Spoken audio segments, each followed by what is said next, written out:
प्रणाम आप सभी को। आशा है आप सभी लोग स्वस्थ प्रसन्न होंगे।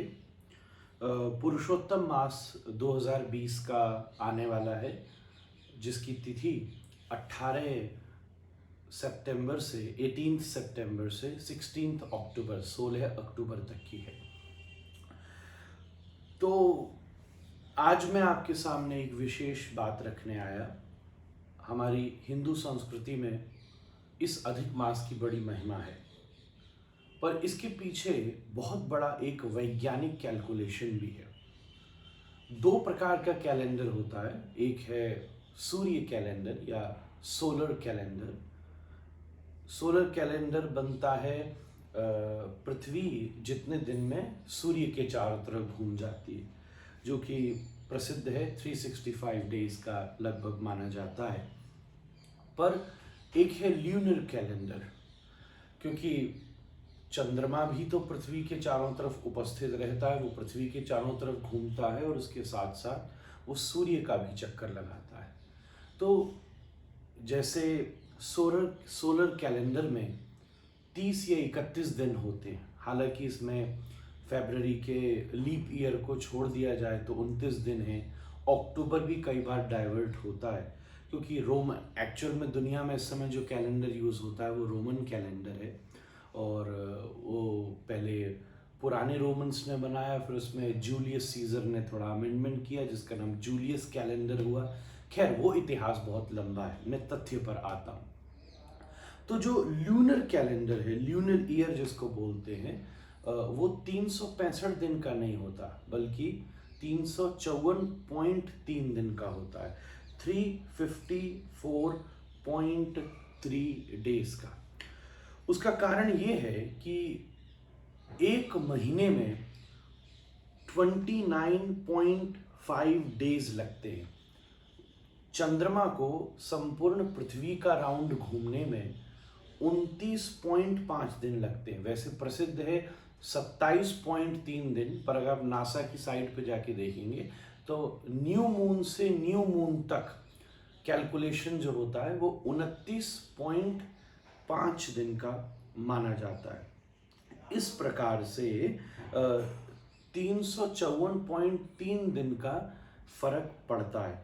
हर साल 11 दिन 1 घंटा 31 सेकंड और 31 मिनट और 12 सेकंड, 11 दिन 1 घंटा 31 मिनट 12 सेकंड, इतना फर्क प्रत्येक साल में आकर के पड़ता है।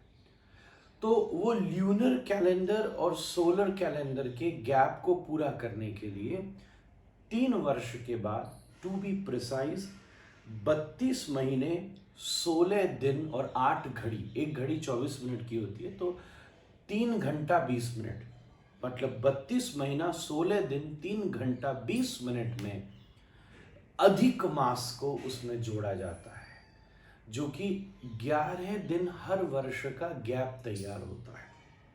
खैर, इसके पीछे के तथ्य आपको बुक्स में, साइंटिस्ट से, इवन ऑन द इंटरनेट बहुत सारे प्राप्त हो सकते हैं। इस बार का यह अधिक मास पितृपक्ष और नवरात्रि के ठीक बीच में आया है, जो कि ऐसा सुना गया कि 165 वर्ष के बाद में ये परिस्थिति आती है जब पितृपक्ष और नवरात्र के बीच में अधिक मास आता है। तो इसके पीछे एक बहुत बड़ा विज्ञान उपस्थित है, और भी इसके पीछे लंबी व्याख्या होंगी, वो सब आप इंटरनेट पर देख सकते हैं। तो ऐसे ल्यूनर मंथ बनता है, अगर मैं प्रिसाइजली कहूँ तो 29.53059 डेज का महीना होता है। इस प्रकार जो साल है वो 354.36708 days, while solar year takes 365.6 to adjust the lunar month to the solar year. Lunar calendar adds 1 extra month every 3rd year. तो इस प्रकार से उसकी व्यवस्था करी जाती है अधिक मास की। मैं ये आज इसलिए बात कह रहा हूँ, ऐसी साइंटिफिक डेफिनेशन आपको और भी बहुत सारी मिल सकती हैं, पर समझने की बात ये है कि ये सनातन संस्कृति जब पूरी दुनिया ये तक नहीं जानती थी कि धरती गोल है। जब बहुत सारे लोग केवल व्हील बनाने में लग रहे थे और पत्थरों को घिस के फायर निकालने में लग रहे थे, आज हजारों लाखों साल की सभ्यता से इस देश में इस एस्ट्रोनॉमिकल फेनोमेना को समझा गया और हजारों साल से पुरुषोत्तम मास की परंपरा को प्रारंभ किया गया। इसका नाम मलमास भी है, पर भगवान श्री हरि ने इसे स्वीकार कर लिया, इसलिए इसका नाम पुरुषोत्तम मास हुआ। ऐसी भी कथा आती है, हिरण्यकश्यपु ने वरदान मांगा था कि मैं 12 महीनों में नहीं मरूं, तो श्री ब्रह्मा जी ने एक और नए मास की रचना कर दी हिरण्यकश्यपु के लिए। इसलिए कई लोग इसको मलमास कहते हैं कि असुर की दृष्टि से इसको बनाया गया।